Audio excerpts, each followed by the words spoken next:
Hello and welcome to Daily Tech Tutor. In this tutorial, we're going to show you how to use AI to rephrase academic research for beginners. If this tutorial helps you, then consider subscribing and liking the video. Start by copying the abstract or key sections of any academic paper you want to simplify.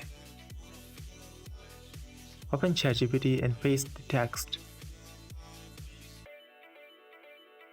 Then use a prompt like "Rewrite this research paper summary in simple terms for beginners."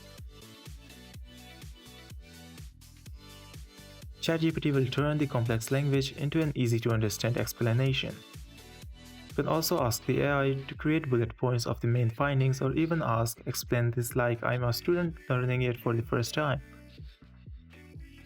This is a great way to convert technical content into plain language for general audiences or students who need to quickly understand it.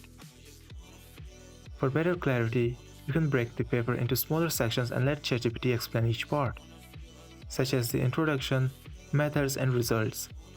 You can even request examples or analogies to make the information more relatable. This was for today's tutorial. If this video helped you, then consider subscribing and liking the video.